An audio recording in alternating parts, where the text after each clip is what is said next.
Roger, go for deploy. Gang, welcome back to Adventure Fit Radio. I'm sitting here with Bill. How are you, mate? Good. Excellent. We had a massive chat with Michael Cazayoux, spelt Cazayoux, Y-O-U-X, just in case you want to have a look up. Really interesting guy. He's actually the CEO of Brute Strength and Conditioning. Is it Brute Strength and Conditioning? I think it's just Brute Strength. Just Brute Strength, yeah. yeah. So. Probably should have figured that out in the 4 hours we were talking. We spoke. He's got a really interesting story to tell. He actually went to drug and alcohol rehab at the age of 17 after getting into some strife as a kid. He found CrossFit, found mindfulness meditation to be a huge server and helper along the way. He went to the games under Hackspack with old mate Tommy Hackenbrook, and now focuses on the coaching side of things. Really, really interesting. What do you think of the show? Yeah, it was good. I liked it. He had a lot of good points of view on different training regimens and the way that he programs for his athletes. So, yeah, and getting into the whole mindset of battling addiction was pretty cool. So, yeah, I thought it was a good one. Loved the tribute, didn't he? That was a good tribute. Did you like the tribute? You'll like it. Yeah. You'll like it, guys. I reckon. So, before we get into the show, guys, we've got some sponsors, and they are Audible. audibletrial.com/ADVF radio will get you 30 days free Audible trial and a free audiobook. So to put that into perspective, guys, over the last week, I've finished the Bulletproof Diet, which is, so I'm thinking about trying out ketogenic diet for a bit of more mental acuity. And Tommy's pulling stupid faces at me as we talk right now, so pretty high-end stuff we are. Apologies. The Bulletproof Diet was awesome. I read Rich Dad, Poor Dad at the behest of my business coach, and I read Animal Farm because I wanted to read Animal Farm. That was in the last week, just because I've had time. And getting all this information in can't be a bad thing. So if you guys want to get into some audiobooks, you'll get 1 month free trial, one free book at www.audibletrial.com/ADVF radio. It's good, isn't it? It's awesome. You reading an audiobook at the moment? Yeah. Listen to 7 effective things successful people do. Yeah. Yeah. That's one of the ones I want Really to listen good. to next. One of the things is meditating. Yeah. How's that? We're 6 steps We're away from being successful from people. Yeah, that's right. Yeah. Yes, and our next sponsor, guys, is Adventure Fit Travel. So we've just released our Philippines trip, which is pretty bloody exciting. We've got cliff jumping, bit of zip lining, bit of free diving. We're training with Dimitri Klokov. Heaps of cool stuff going on, guys. Basically, if you want to have a good time and you want to see the Philippines, check out what they're about, then head to www.adventurefittravel.com and you can have a look at the trip. So that's pretty much it from us. Enjoy the show.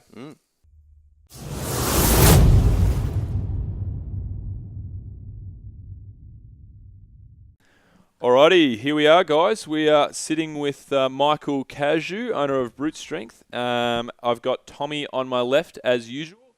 And before we throw to Mike and introduce him, we're just going to start off as usual. I hope you're ready for it, Mike, with Tommy's tribute.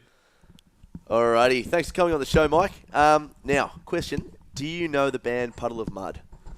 Yes, I do. Alrighty. Are you a fan? Yes, definitely. I think I only remember one very sad song that I love. So let's see. Let's see what you got. Was it by any chance She Hates Me? Yes, of course. Oh, dude. All right. Of course. I've covered She Hates Me and put a bit of a spin on it. So we'll see how we go. All right.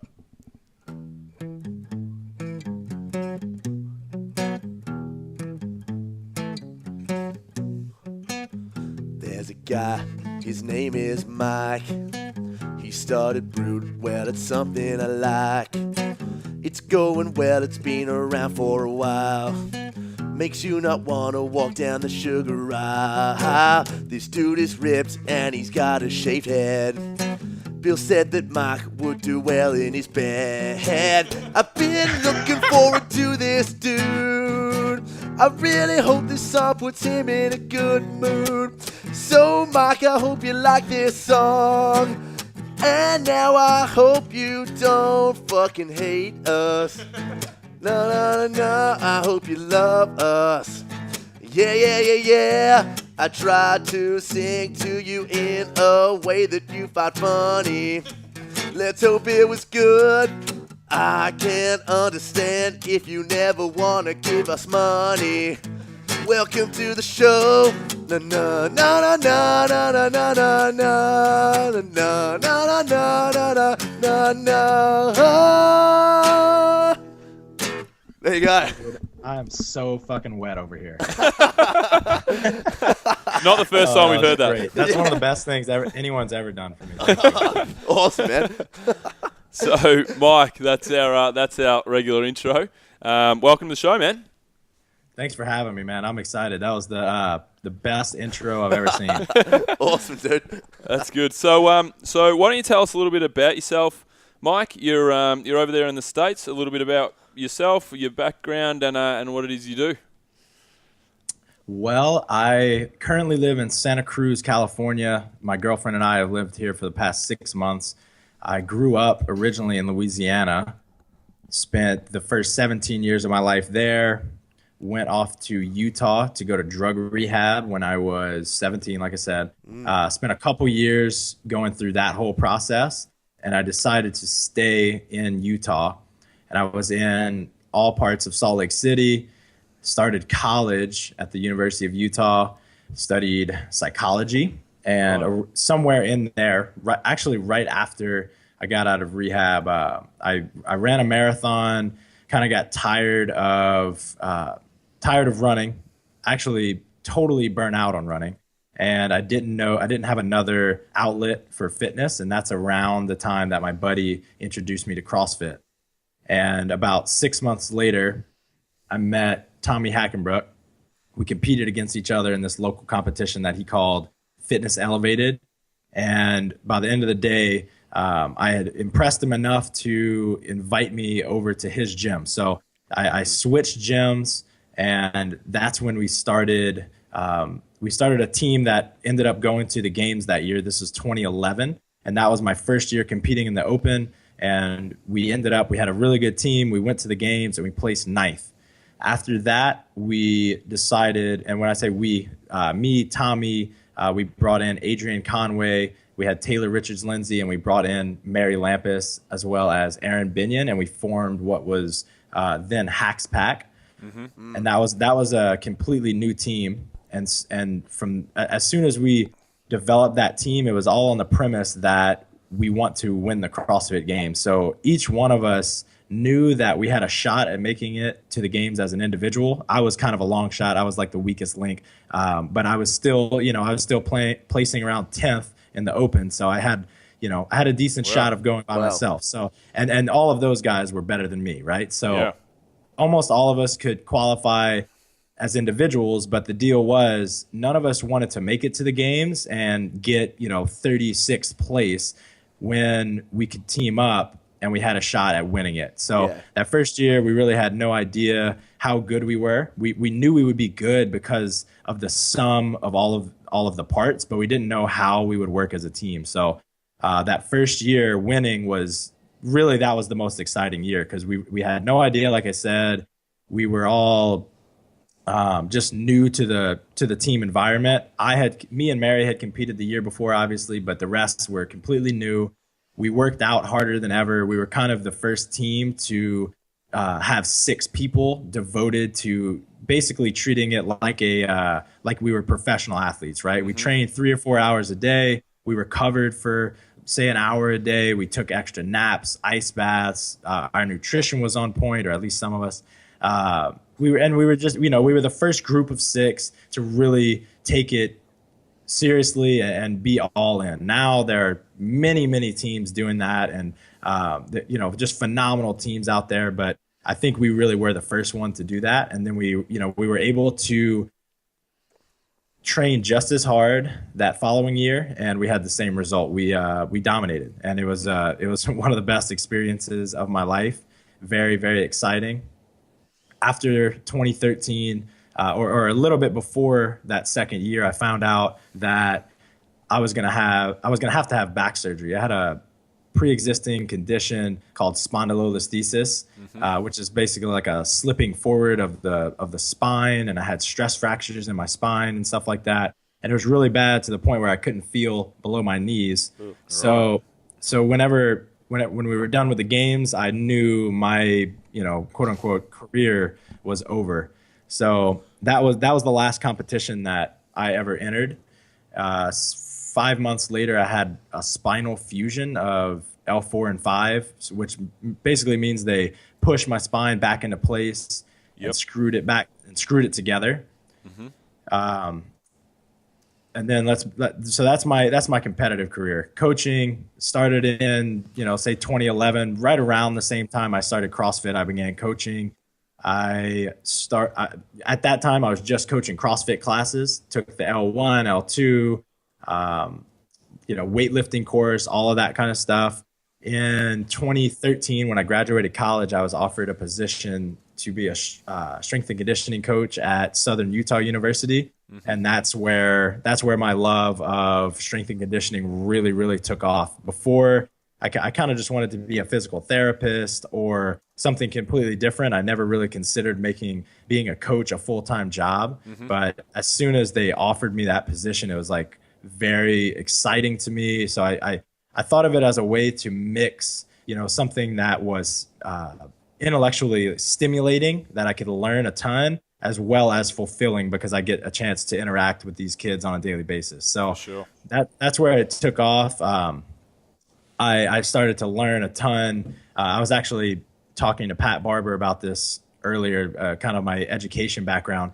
I didn't have like an exercise science degree, undergrad degree. My first real exposure, like formal exposure to that, was the college strength and conditioning certification. I studied for and took that test within 2 weeks to get into a master's course at Southern Utah, where I was coaching, and ended up completing about 90% of a master's degree in sports performance and conditioning, and I will probably never finish that degree. I don't find it useful at all to me anymore. So, I probably will never finish it. Most of my education came from just devouring article after article and book after book of some of the best strength coaches in the world, like Charles Poliquin, Mike Boyle, Eric Cressy, Gray Cook, all of those folks.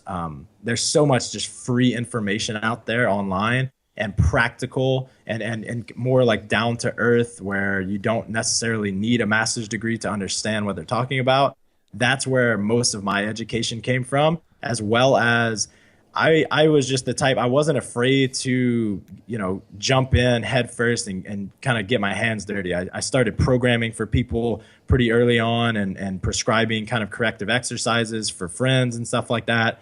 And I'm just very, very curious. And so I would take, what worked, what didn't, and start to like hone my craft, if you will. And that's how it all started for me. Beautiful.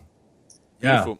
Well, before we go any further, and obviously we're going to cover off on Brute Strength and how that all started, and where you're at now, and the future for Brute Strength and yourself. Let's take it.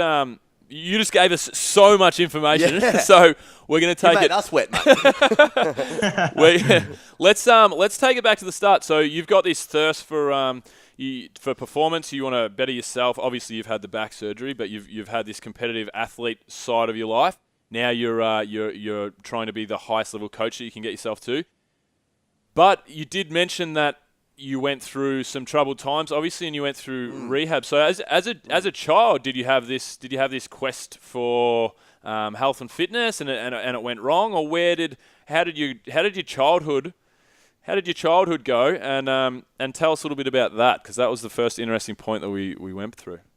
I was, by most accounts, a very normal kid, like super, super active, played a lot of sports. I was really polite and a good kid, somewhere around, honestly, age 9. I'll back up. I always wanted to be the cool kid, and I'm sure most people, if not everyone, can relate to that. Yep. But I was just willing.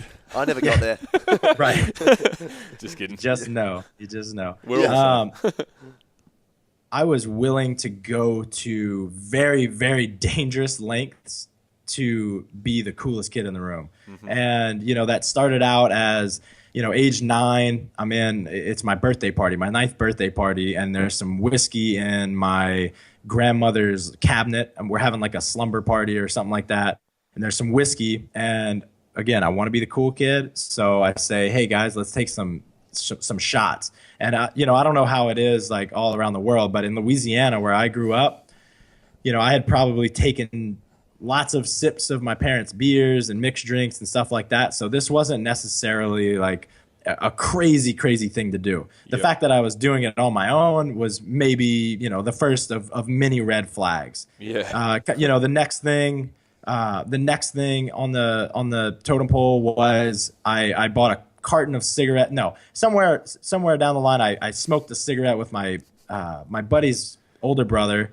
Then I go to school and I buy a carton of cigarettes from my friend. Nice. Again, just because I want everybody to know that I bought the carton of cigarettes, not that I necessarily wanted to smoke the cigarettes.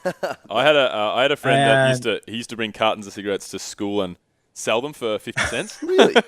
Yeah. Jesus Christ. I used to bring Pokemon cards to school. What the fuck?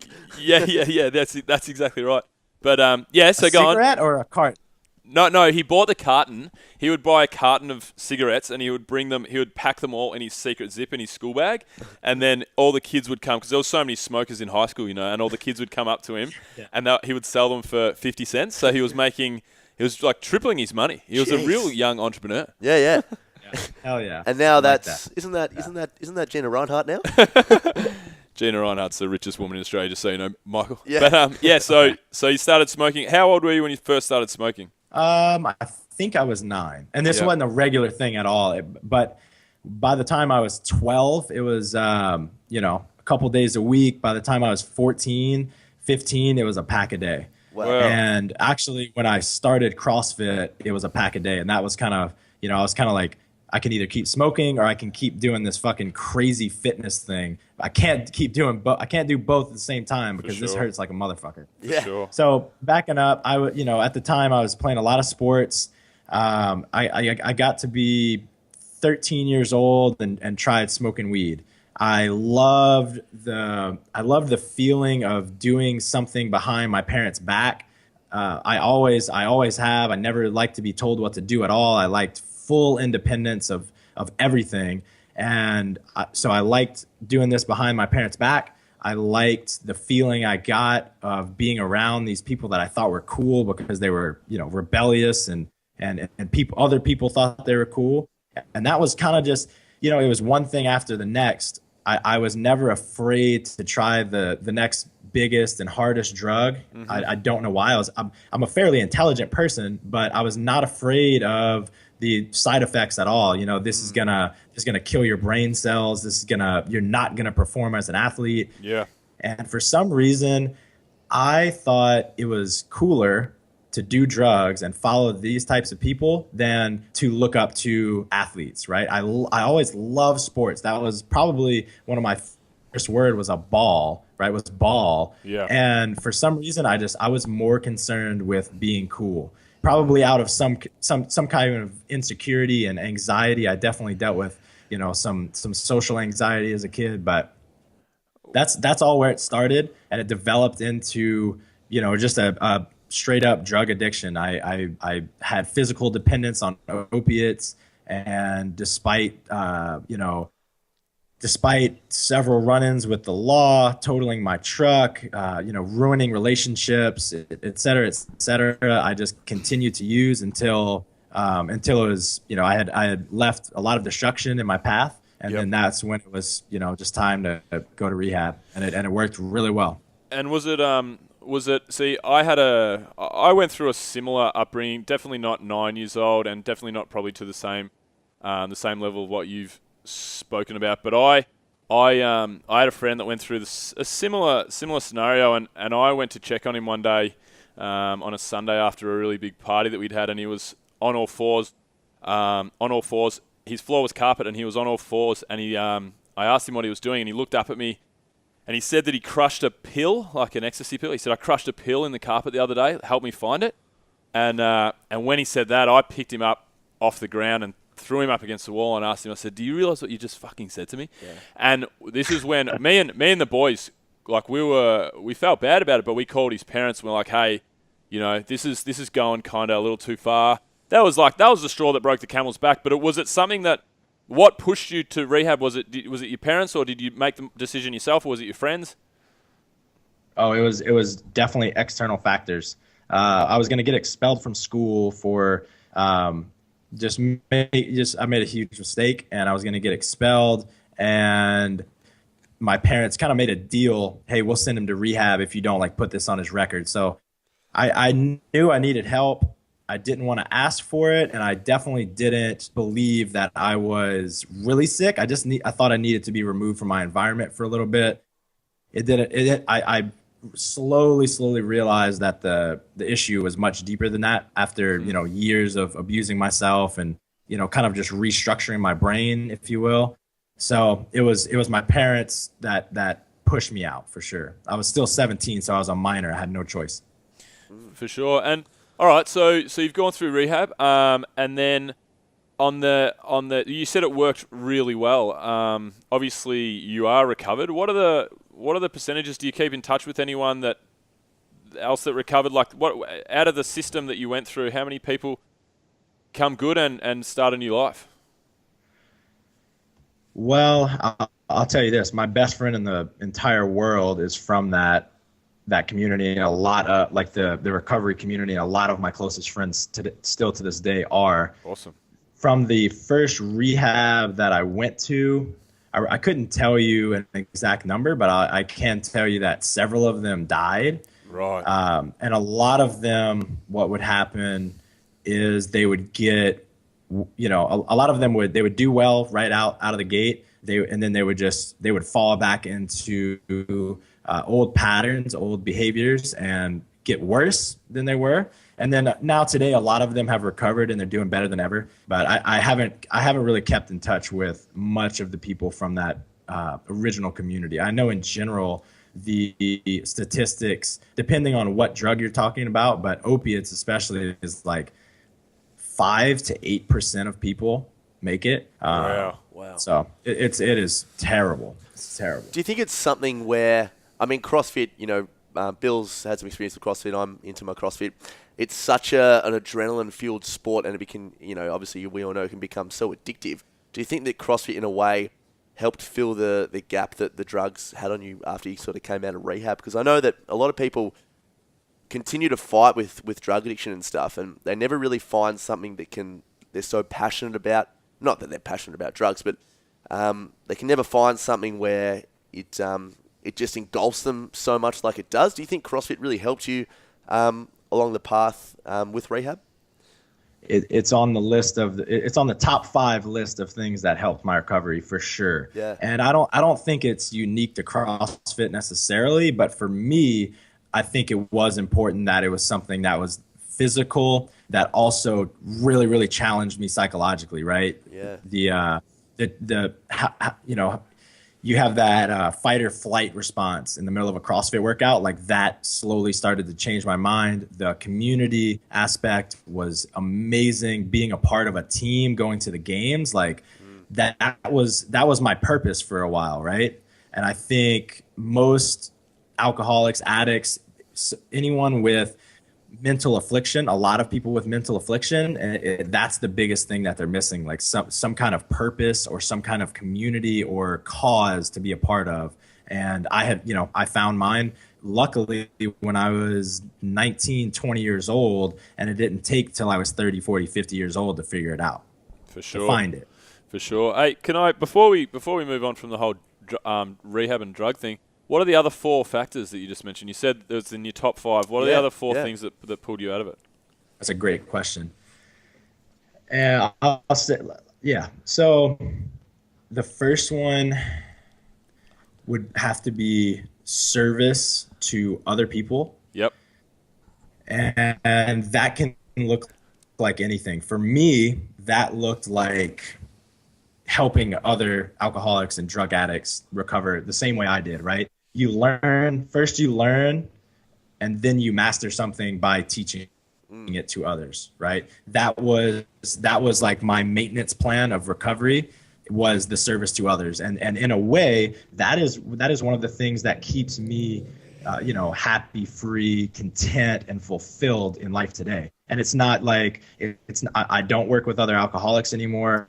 I almost never go to like a soup kitchen or any kind of formal service like that. But it is absolutely on the forefront of my mind to think about how can I be a better person. Yep. And I make mistakes fucking constantly, selfish mistakes, treat people poorly, feel things like jealousy, but it is always on my mind, and I'm consciously and actively like looking for ways that I can become a better person. Yep. And treat other people better. It's crazy what it does to my mind when I treat other people better. Yeah, right? for sure. So that would be number one. Number two would be, working on being present. And for me, the way that I've worked on this the most through the past 8 years is mindfulness practice, and that's like sitting meditation. And I've done lots of different forms of sitting meditation, but once I learned how to carry that over into my daily life, like some things really started to change. And still to this day, the more I meditate, the more like level-headed I am, the less I get caught up in emotions like anger or depression or things like that. And it's not that I don't feel those things anymore, but when those things come up, I'm able to feel them fully, and then they just pass, right? Whereas in the past, if I start feeling lonely, sad, scared, I might let it turn into anger, right? I might start telling myself like, I'm lonely because so-and-so isn't here right now. Fuck that person. She's supposed to be here with me right now. It's her fault. And then create these stories, right? We all have these stories surrounding emotions. So the more, in the past, again, those stories led me to drink more and more and more. And that's one of the ways I justified drinking and using all these drugs. Yeah.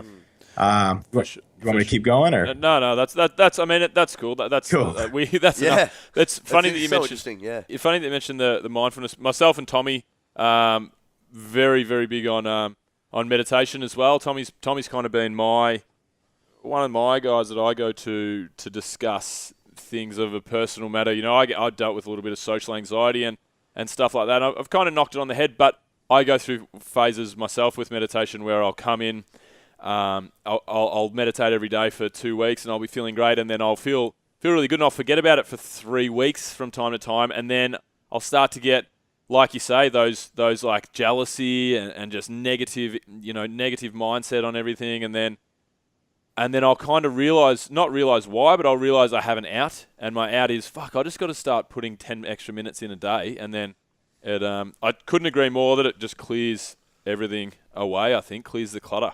Right.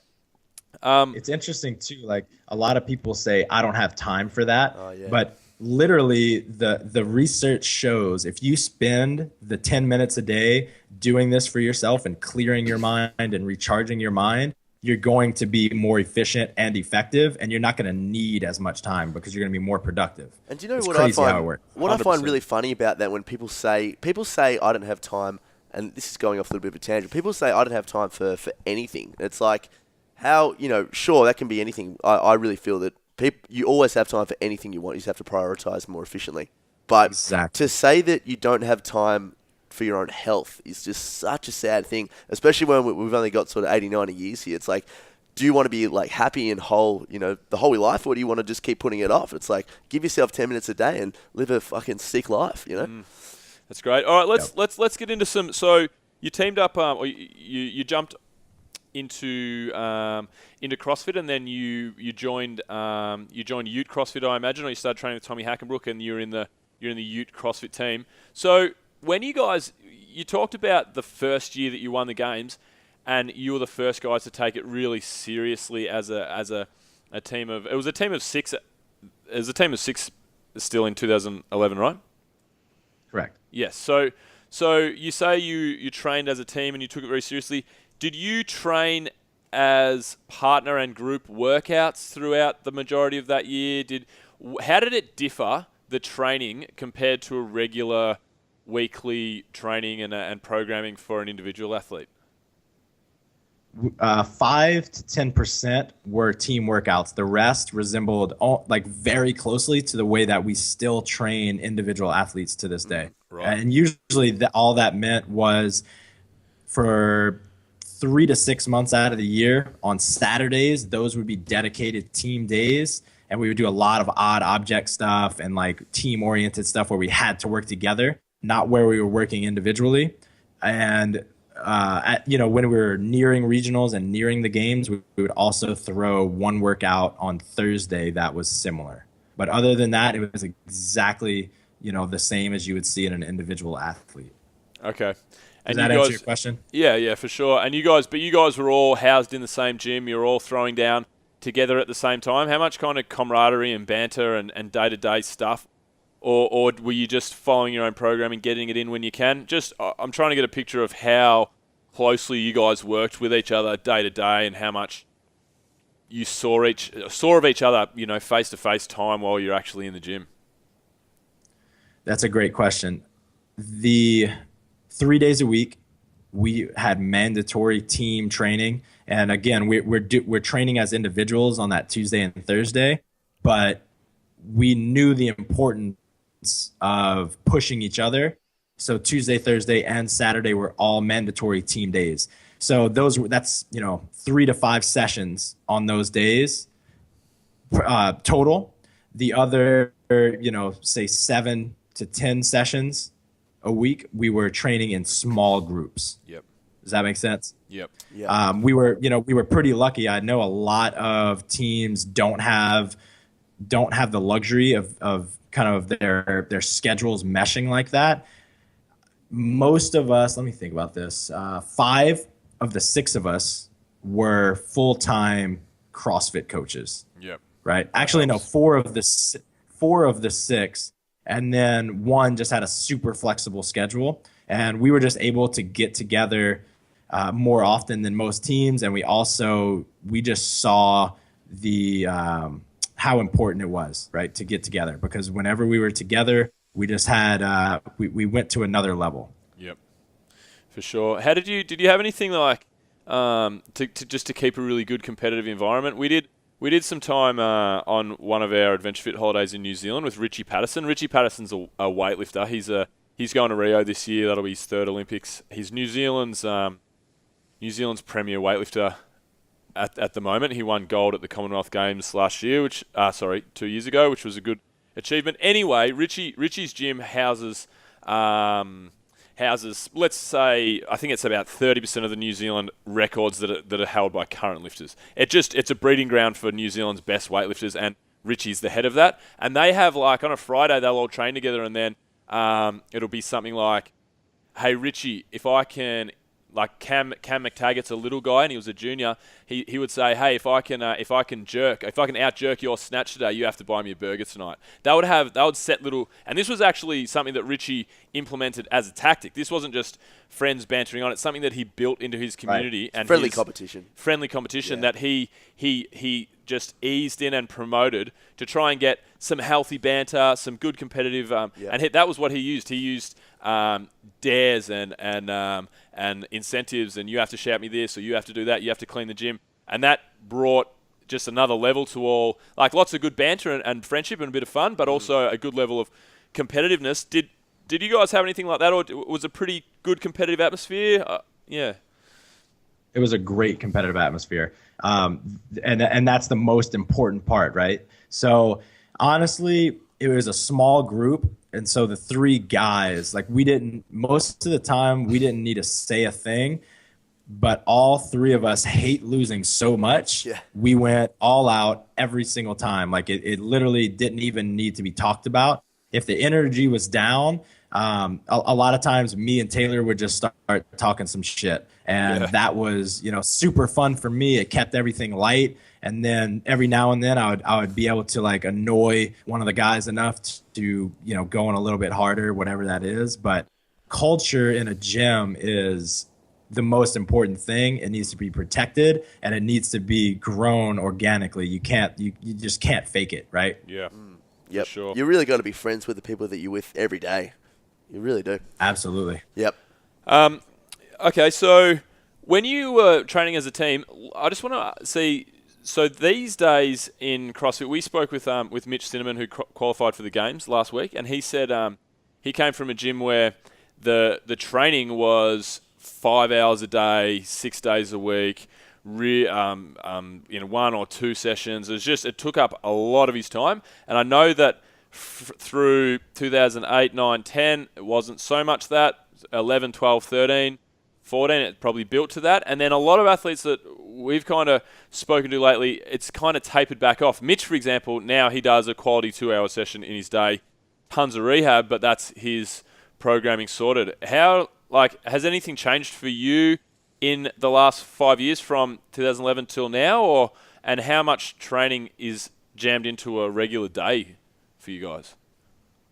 Or in 2011? So in terms of volume, we probably have increased a little bit, but the answer is there's no right way to train. Yep. You have to pay attention to how your body is responding. Are you getting tired? Are you not looking forward to going to the gym? All of those signs of overtraining. Until you have those, you can probably keep pushing if you're at, like, say, a games level. But a typical day in our games prep program, the people that are, trying to make regionals and the CrossFit Games, it is between 2 and, say, 3.5 hours a day. A lot of our program now, compared to back when I was training, includes like much more in-depth progressions, because we have people of all skill levels involved. And we progress people from the very base of gymnastics up to things that we're not even seeing in CrossFit yet. So we include 20, 30 minutes of gymnastics daily. We have, like we did when we were training, we have in-depth warm-ups that include injury prevention stuff, mobility work, stuff like that. And then we also have more directed endurance work from Chris Henshaw, which a lot of times will take a little bit longer. But in general, it hasn't, the overall structure of the program, the amount of volume hasn't changed much. Okay, cool. Well, what we'll do, Michael, before we jump into a little bit more about training and get into brute strength, you're starting brute strength and so forth. We're gonna go to the good, the bad, and the science. So this is Tommy's segment. He's gonna run us through a little bit of news. You ready for it? Ready. All right, good man. Alrighty, so basically, mate, we've got the good, the bad, the science, current events, current issues, something good, something not so good, and then something sciencey. Alrighty, so this article is entitled "What You Need to Succeed Isn't Brains or Talent." So this is for the good. Once upon a time, a talent and drive were all that were needed to succeed. But the latest psychological research has discovered a third element of success that is so important, it almost cancels out the others. It's called grit. Okay? And it's the latest management buzzword that is transforming what bosses and sports coaches expect from their staff and players. Performance and Wellbeing coach Michelle McQuaid describes grit as passion and perseverance for long-term goals, and the ability to stick it out no matter what, whether it be continuing to put in an effort for those tedious, repetitive tasks that move you forward, or picking yourself up after you've been knocked to the ground. Now, gang, when I read this, did not understand the article at all, okay? Didn't understand what they were talking about between, what the difference was between grit or determination. I was interested to get a bit of light from you guys, see what you think the difference is, because clearly it's a big factor according to psychological research. Hey, Mike, can you shed me some light there? What do you think grit is in comparison to determination and perseverance? Fuck, I don't know. I know, He's man. rolled you here, man. Yeah, I have. I've thrown you right on the bus. Totally rolled you. And this study is saying that there is a difference. Yeah, well, it's saying that grit is different to talent and drive, and I honestly think that drive and grit are the exact same thing. Well, drive's being driven to Well, I try think and drive is try and achieve more something. ambition and Yeah, I think I equate drive more with ambition. Okay. I don't And necessarily perseverance equate and grit. drive with determination or perseverance. I think Yeah. I don't know. Yeah, I'll if tell you those what are grit is. different, then Yeah. I need to be I'll Yeah, schooled. I'll tell you. I'll send you the article, man. I'll tell you what grit is. Okay. Grit is having drive and passion and ambition, and then being able to push through when you get kicked in the face. So how does That's that what I differ from think. perseverance? Perseverance. I don't know. I didn't write the article, man. But it says But that's McQuaid. Oh no, your name's Bill. Yeah. yeah. I think. I look. I don't Really know. strange. I don't know about the difference in the wording, but I think. Yeah, determination and drive is probably something that gets you to point A, and then when you get thrown back to point B and all over the shop with, things that Like when you aren't get going injured your and- way, then grit's what gets you through those tough times. I don't know if I said that so succinctly, but Oh, that makes sense. what else you got, Tommy? Well, I actually just on that quickly think that enjoying the process is much more important than striving for the goal. Like I found that with CrossFit, where it's I'm just enjoying the going there every day and having a bit of a laugh. Mm-hmm. And if I make Without it a anywhere, great. For sure. Yeah. What's the bad? And that Sorry, that goes you for go. anything, really, 100%. Doesn't in, it? in the learning process. Yeah, like it took me a long time to get that tribute out to you, mate. But I gritted my teeth. I had perseverance there. Alrighty. So the bad. Now, the great Muhammad Ali, legend, or Cassius Clay, died recently at the ripe old age of 74 after battling a long and public fight with cancer. Some say probably his greatest fight. Guys, I only found out this recently, but he actually had Parkinson's for 32 years, which is pretty insane. Itself. Anyway, I wanted to ask you guys about some of the moments of Muhammad Ali's life that resonate with you. For me, it was that famous quote that he, now wasn't obviously around when he said it, but when he said, the quote was, "Ain't no Viet Cong ever called me nigger," Yep. when he was obviously asked to jump into the army and he said no. That was something that such a controversial thing and such a brave thing to say at the time. Do you have anything, Bill, that you remember the great man by? Look, I wasn't prepped with this question before the show, so I would have come up with something different if I was. But 100% that I think the fact that he transversed from obviously the planet being a huge sporting icon to a huge cultural icon was exactly what you just said there. So he didn't really mind what people thought of him. He didn't mind what the government thought of him. He wanted to stand up, whether you agree with him not wanting to go to the war or not, go and serve for his country. Whether you agree with that or not, I think everyone can see a real courage in the ability to say, I don't give a fuck, this is what I stand for, and this is what I'm going to say on the biggest stage. He was the most famous person in the world when he said that. Yes. To say that, I think that's why he wasn't he was probably as good of a boxer, not that I have seen every heavyweight boxer in history, he's probably as good of a boxer has been around in history, but that's not why people call him the greatest. Yeah, no. His showmanship and everything that goes with that has a huge part to play in why people call him the greatest, but it's also because he stood for more than just sport. Yep. Whether I personally, I think that was his greatest moment. What about you, Mike?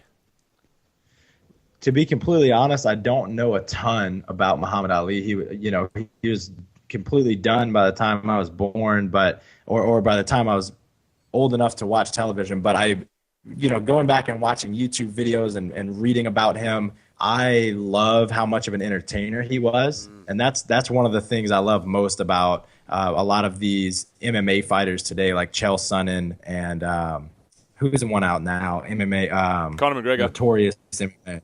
Conor McGregor, right? They have such an ability to get people fired up and get people pissed off at them, and I just find it like that's an art and a craft in itself, right? Learning how to be confident enough and provoke people without like letting them provoke you as well. So his quote about I'm so mean I make medicine sick. I just googled it. I just googled it. I read this to when he died the other day. I read this to my girlfriend in my best Muhammad Ali voice.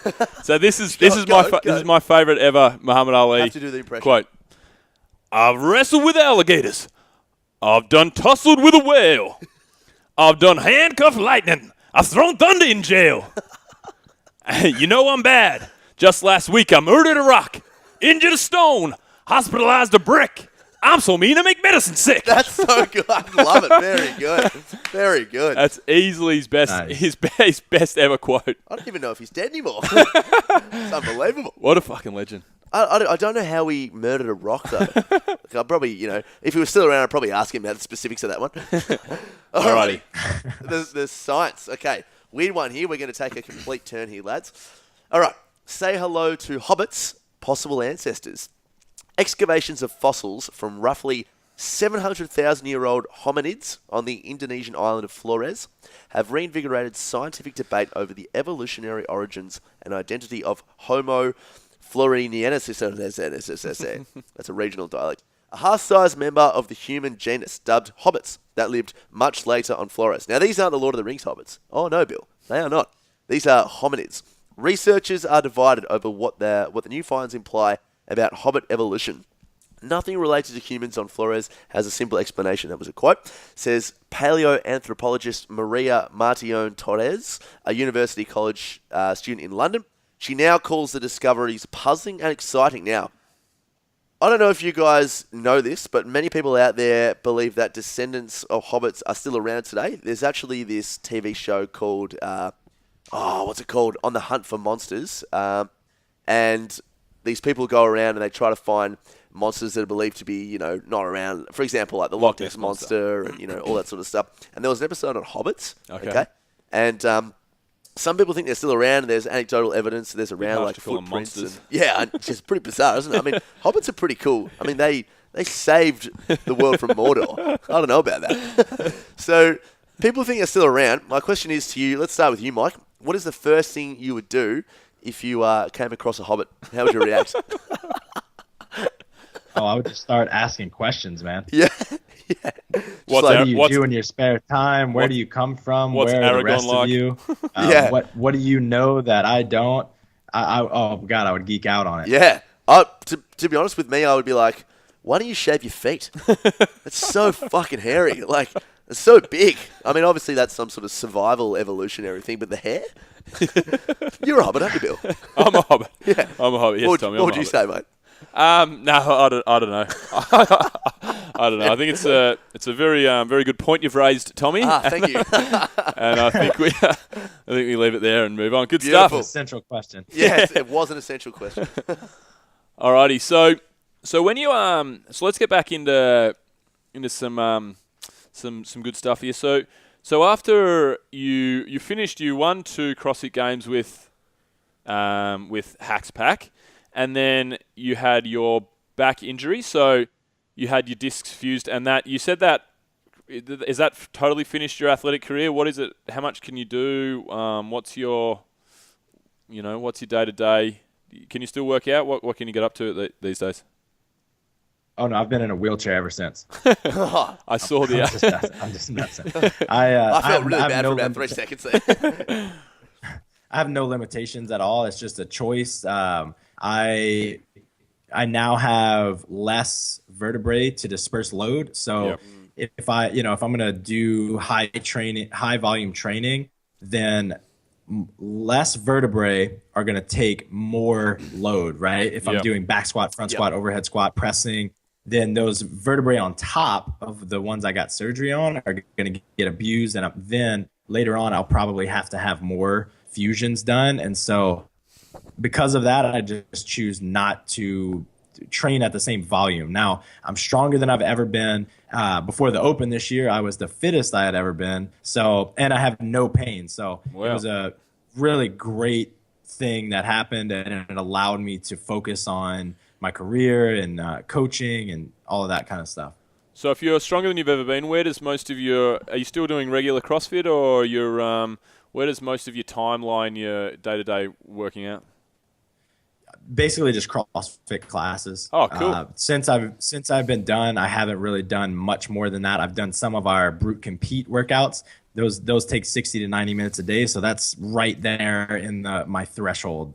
90 minutes is a little bit more than I want to spend in the gym these days, but usually I just like CrossFit classes, man. People are motivated, pushing each other. It gives you a wide variety of things to do, so that's what I usually do. Yeah, cool. So All right, so if you're the fittest or before the Open, you're the fittest you'd ever been, and you're the strongest you've ever been, and you're just doing the regular classes, why the volume training? Why is the volume needed? Is it just to refine skills?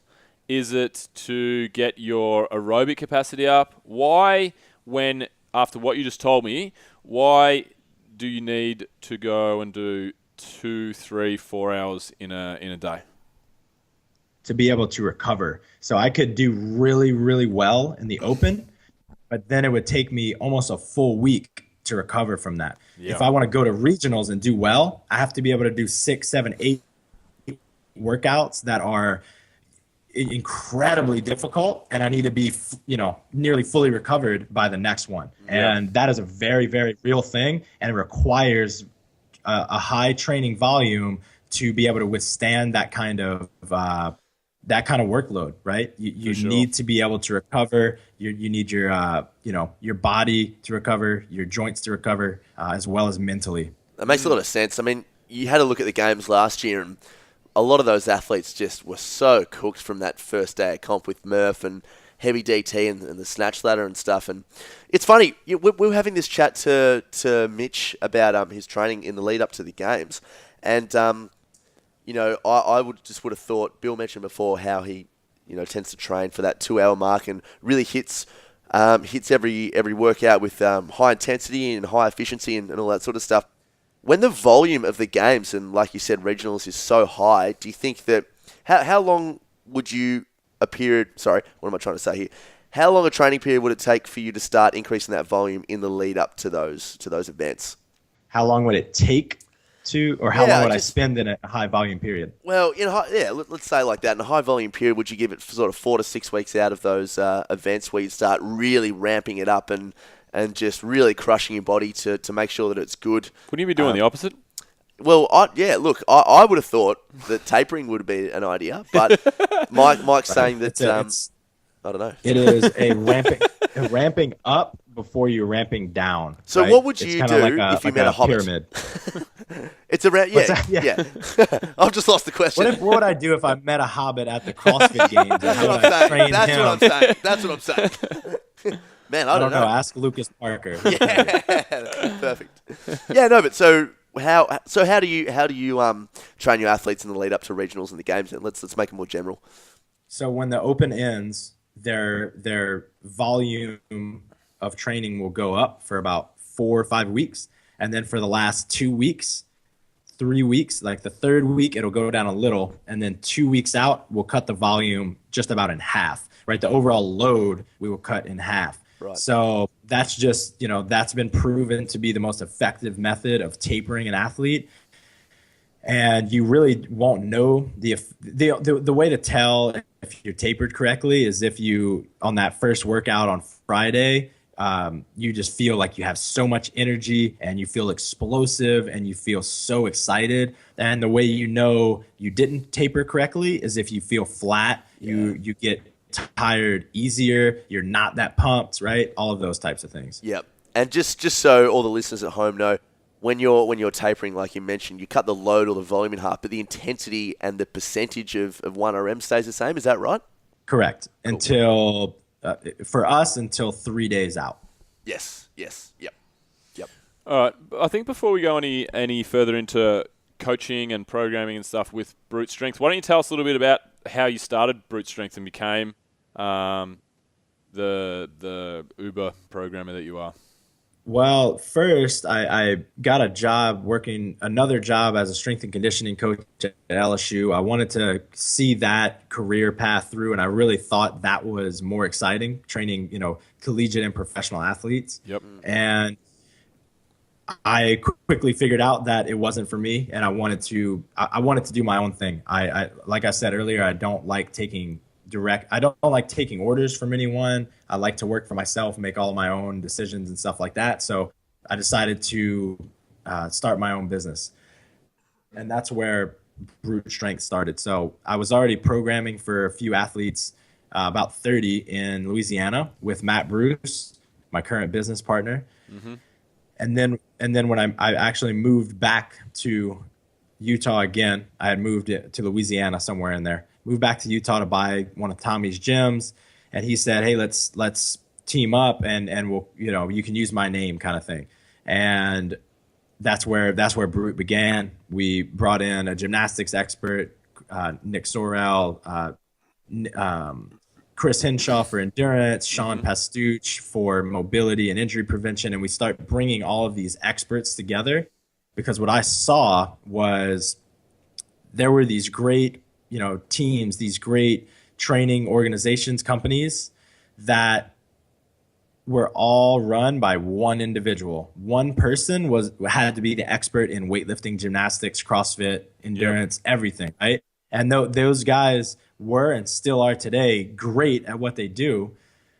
But it made sense to me coming from more of a traditional sport background where you have a quarterback who has his position coach, he has his athletic trainer, his offensive coordinator, head coach, all of those coaches making sure that this one player has the best opportunity to succeed and reach his potential. For sure. And so it made sense to me to treat these athletes just like, we would treat a professional quarterback, where they have an expert in every single one of these fields and we give them one program. The next problem is, a lot of people, even when we started Brute, one games athlete might have their own CrossFit coach, but they also might have a gymnastics coach that they go to once a week. They might have a running coach they go to. And what they're doing is they're basically programming for themselves. They're getting all of this programming and then they're choosing what to do. I didn't really see that as the best way to do it. You don't see a quarterback making all of the plays or, making up his own footwork drills. So again, using that analogy, I didn't see that as being the best way to do it. Yep. I thought that we coaches, and me at the time being the director of strength and conditioning, should put this whole thing together for them, right? And see how all of these different modalities interact with each other, how they complement each other, how they, making sure that we weren't giving people too much volume. Because if you take a pure weightlifting program and a pure gymnastics program and a pure running program and all of these, and you slap them on top of one another, then you're just going to burn an athlete out, right? That's no way to train. 28 hours of work every day to do. Yeah. Exactly. Which is physically impossible. So what we concerned ourselves with when we first started was just going back and forth and saying, hey, what do you need to see out of this program? What do you need to see? What do you think of what I have over here? Right. And so it was a lot of back and forth, getting to know each other's disciplines, getting to know what the other needed and didn't need.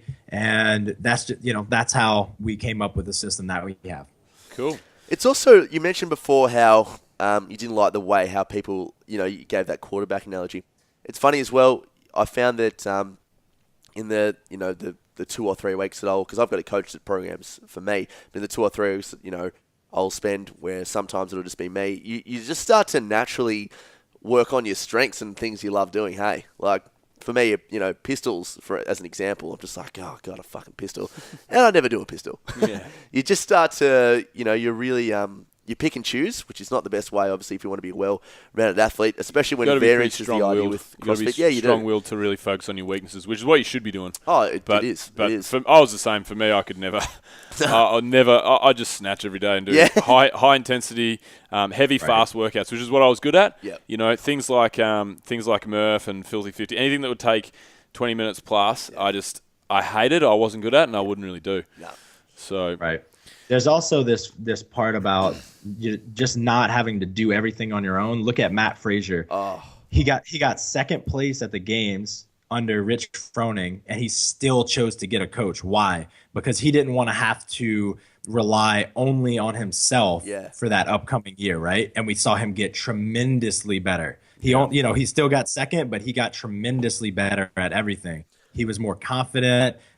He wasn't as stressed out leading up to competition. Yeah, less all pressure, of that because he had someone to rely on. Exactly. Absolutely. Yep. So how do you keep your athletes accountable then? Because that's basically what we're talking about now. We're talking about an accountability coach to some extent. So How often do you check in with your athletes? Do they report back and say, hey, look, my hip was playing up, I couldn't get my squats in this week? Is there an accountability factor there, and how does it really work?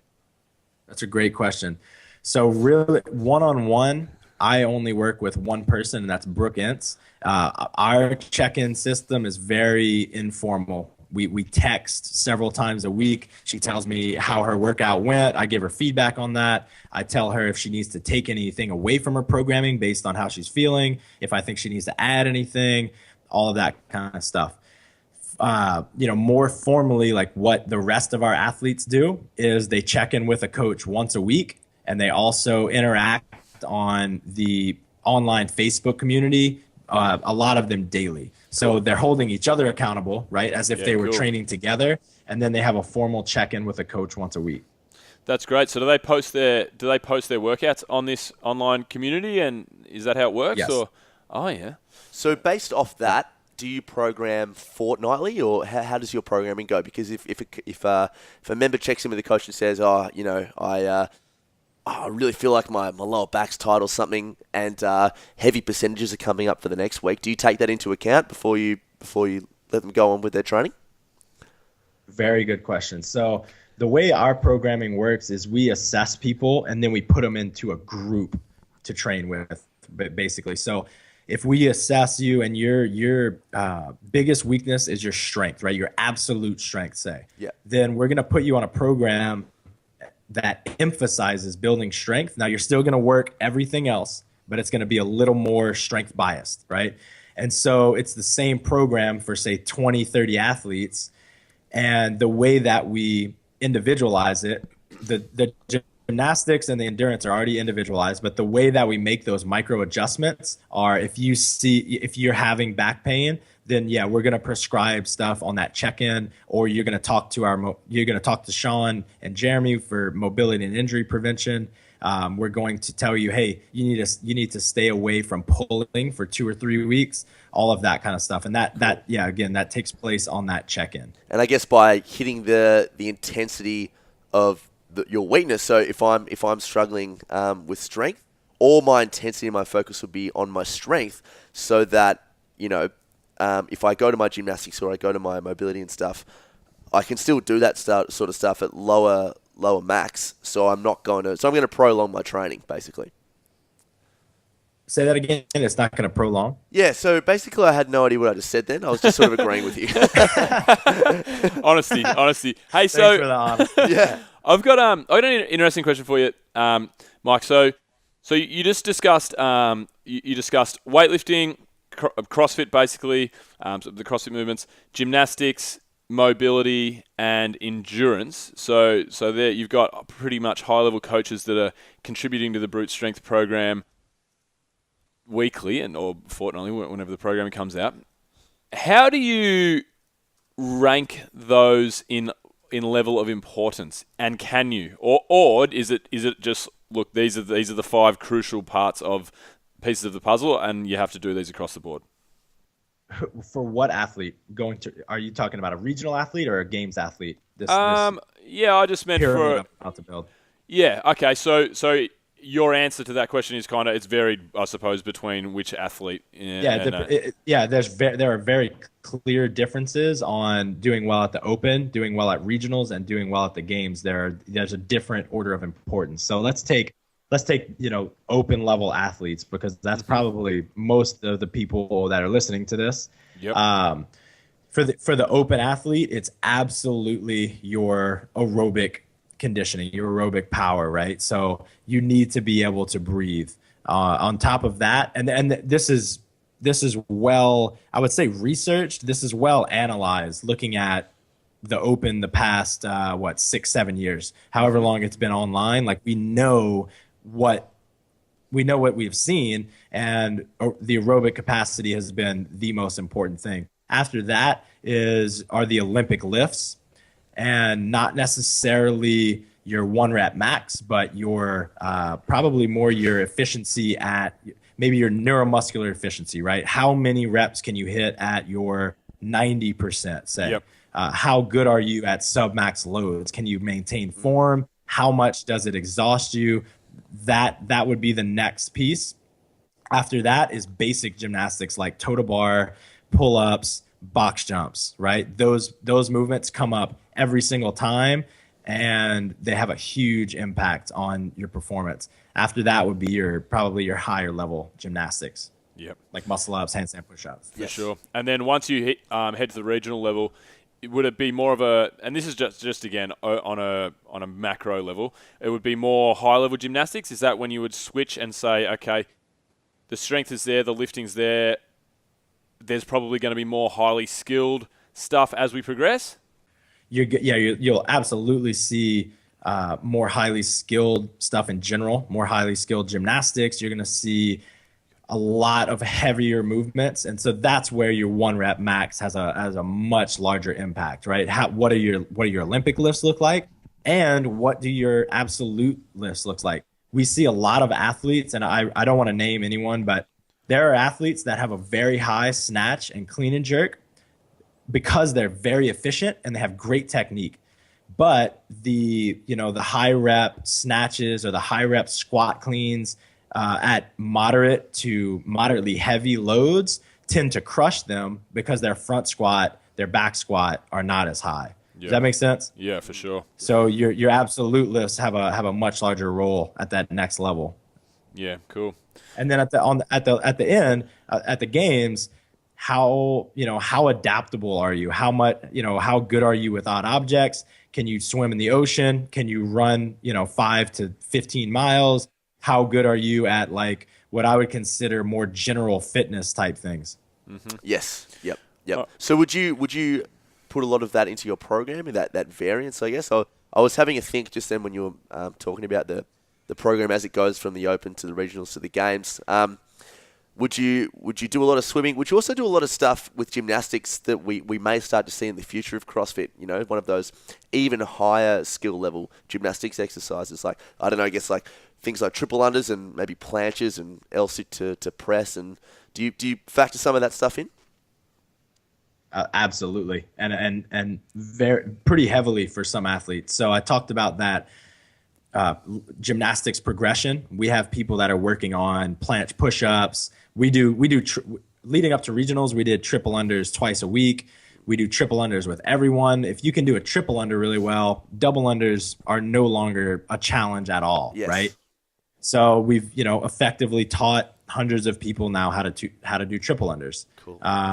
So yeah, we're definitely working on those in part just to keep it fun, right? Yeah. We need to expose people to new, exciting things so that their buy-in stays high and they're having fun in the sport.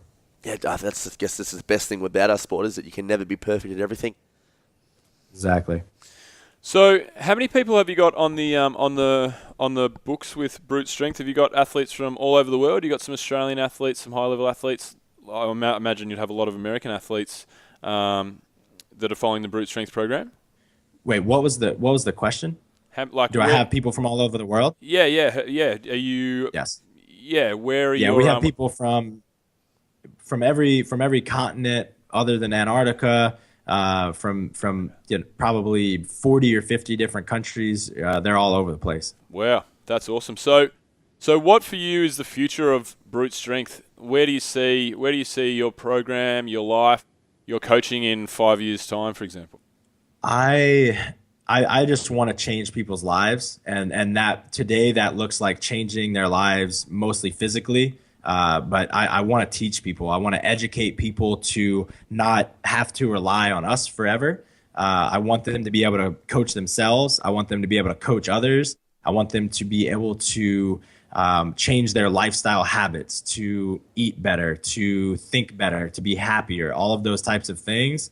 And so, 2-5 years down the line, I hope that we are providing extremely valuable content to people via video, blogs, podcasts, etc., to where if people want to learn something about health and fitness, we are the first people that they think about, right? They trust awesome. That if they want to learn about something in health and fitness, they can trust that we've done our homework and that we're going to give them the most streamlined, effective way of reaching whatever goal they want. Awesome. Great answer. That sounds great.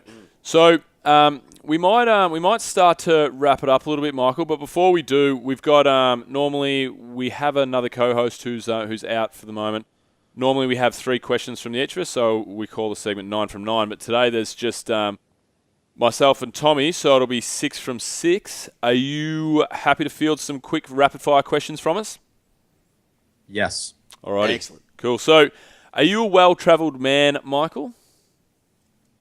Around the United States, yes, not necessarily internationally. That's Okay. not the first question, by the Okay, way. yeah, that's not the first question. Okay, so mine are travel-related, my questions. So, I'll field the first one. The first one is, what's your favourite destination on Earth? Can be a small town, can be a big city, can be anywhere. Wait, say that. I missed what's going on. You said Sorry, I sorry, answered man. the first question.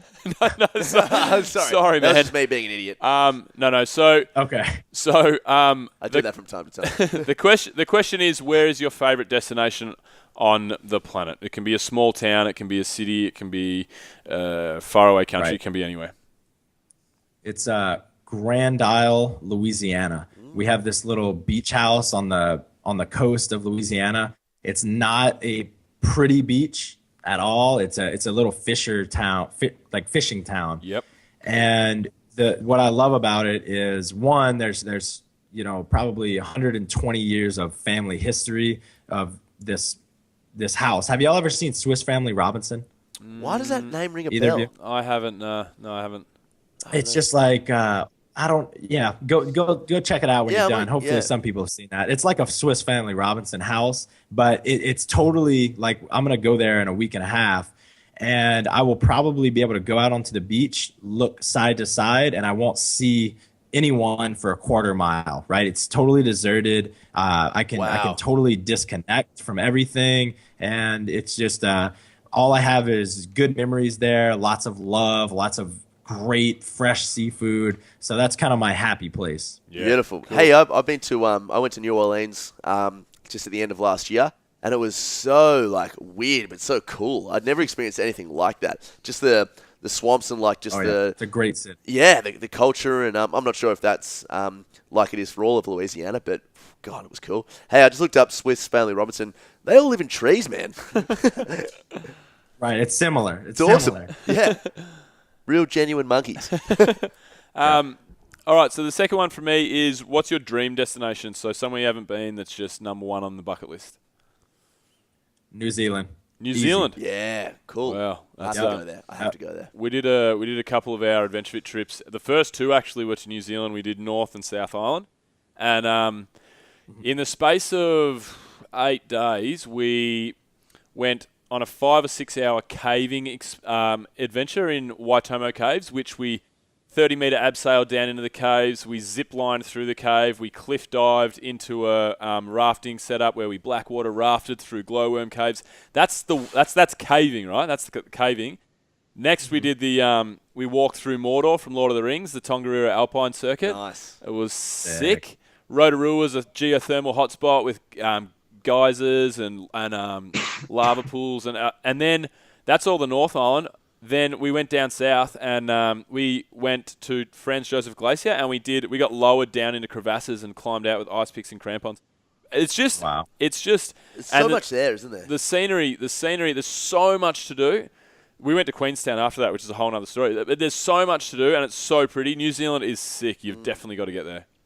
Yeah, man. I want to get lost in that like green mountainous area, like around where the hobbits were, somewhere around there. We went to Hobbiton. You may be able to speak to him. Yeah, we went to Hobbiton on the second trip. It was so much fun. It was like being little kids. Yeah. We're just running around, big smiles on our Yeah, faces. yeah.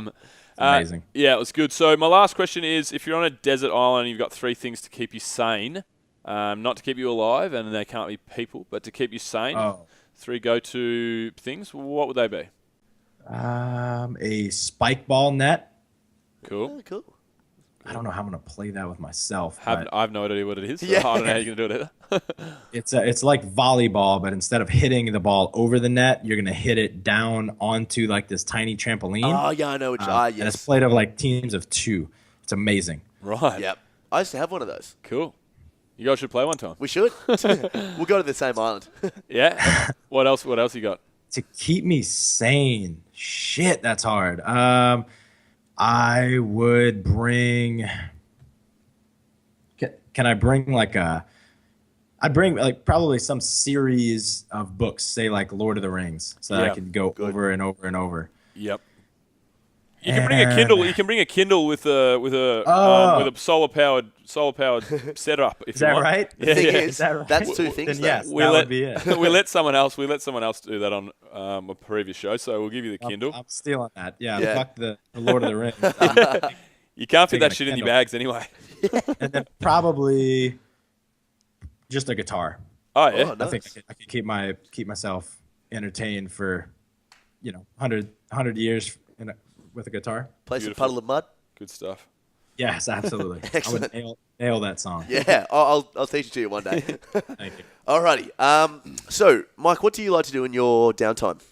In my downtime, I like to spend time with people, and in like specifically, I love like just deep conversations of whatever magnitude, whether it be something I'm passionate about, whether it be something where we just saw on Netflix, or what somebody else is passionate about. I love just diving into what other people think is interesting, Nice, stuff like man. that. I love nature in general. I don't think I could ever get out enough, but anytime I can disconnect and get lost in nature, I'm pretty damn happy.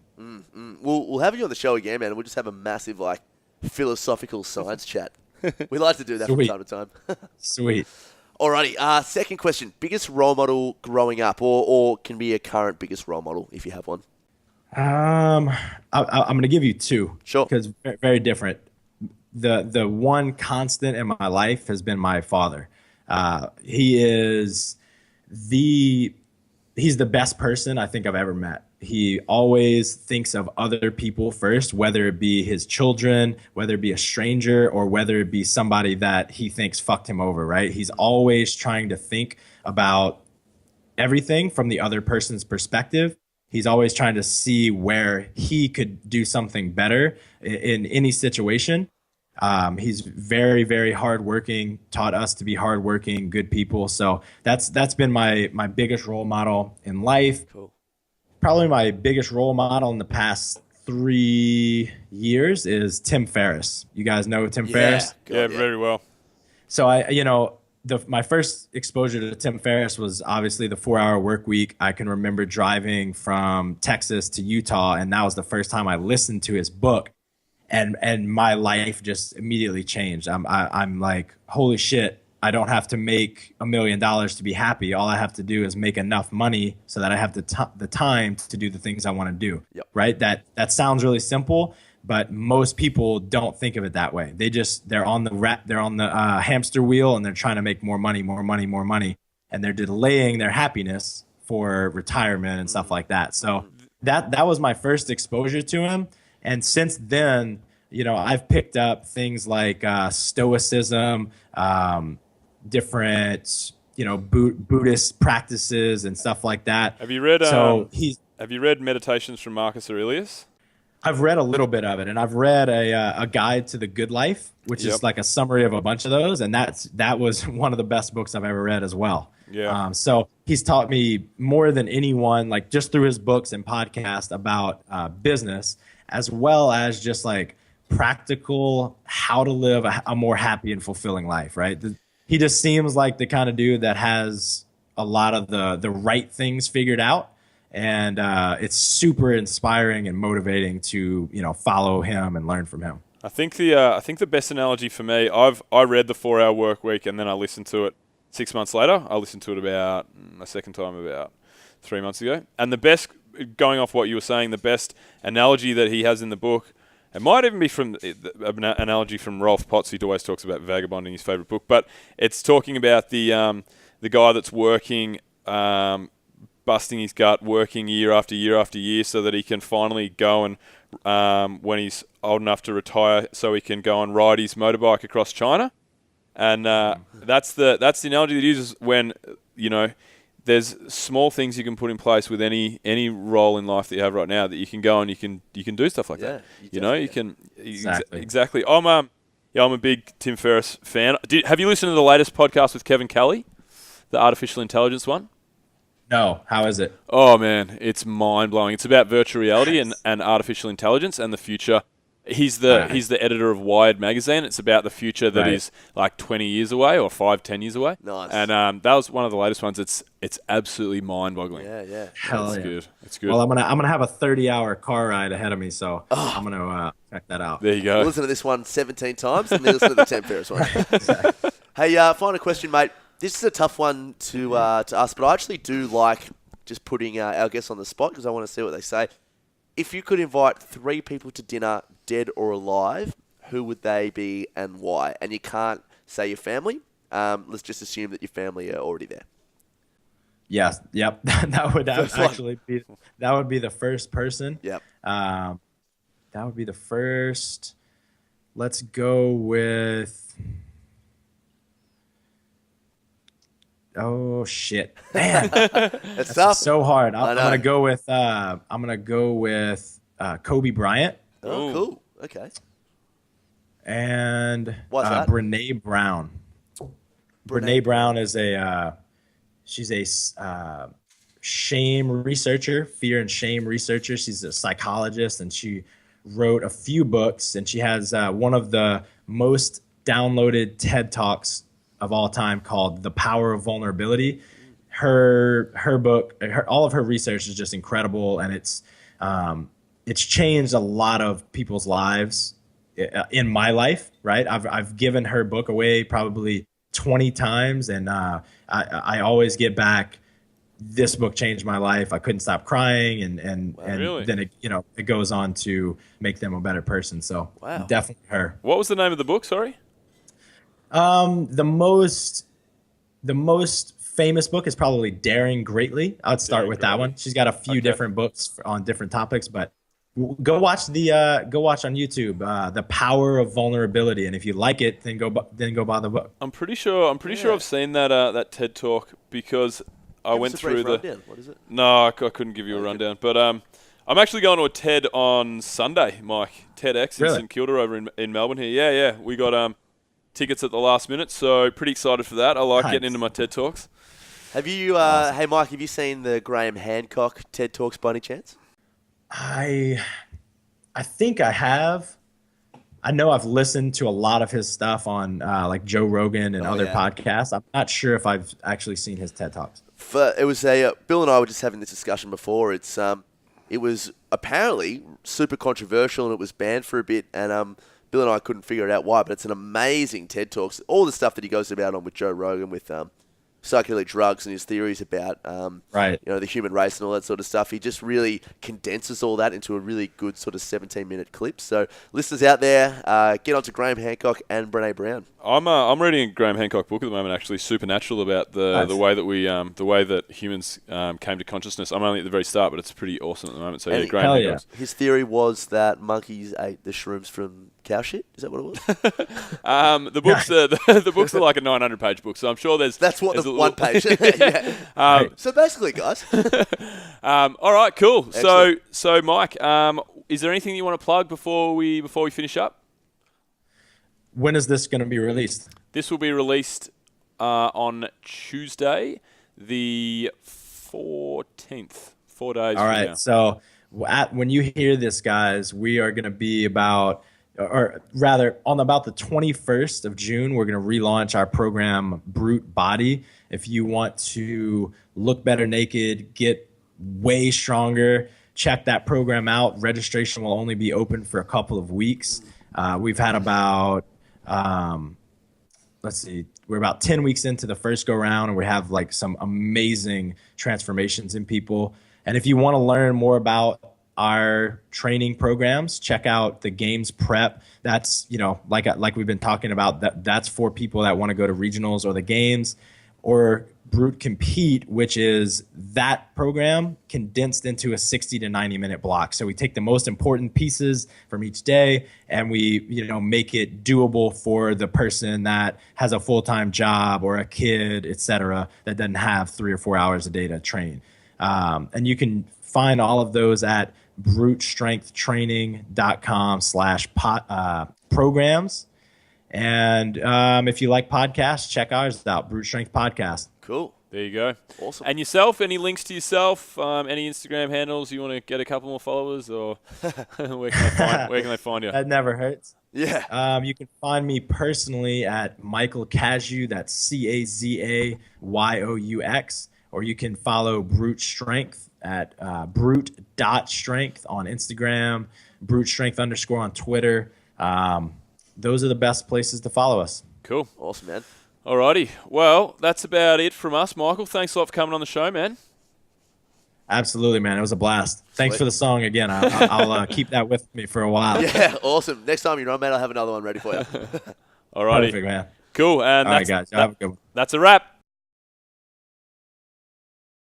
Alrighty, guys. Hope you enjoyed that one. Hope you got a bit from that. We actually spoke a lot about his training methodology and some specific things that you guys can take away, not just as CrossFitters, but as everyday people as well. So hope it was informative and fun, and I bloody hope you loved that tribute, guys. Jeez, I was on point there. Very, very good. All right, let me flick it over to Bill. What's your middle name, Bill? Raymond. Don't tell anyone, though. I fucking hate it. All right, I won't tell anyone that's listening to this. Bill Raymond Kerr. All right, so if you like the show, guys, go on and subscribe on iTunes. That'll really help us out. We put a lot of time and effort into this show. We have some guys that help us out doing the editing abroad, and it's more work than you would imagine to start up a podcast like this. So helping us out by subscribing would be fantastic. You can also find the show notes from anything in this show at www.adventurefittravel.com/podcast. And also make sure you head to Audible for your free audiobook and 30-day trial. That's at www.audibletrial.com/ADVF radio. And last but not least, check out www.adventurefittravel.com. Check out all our trips we've got coming up.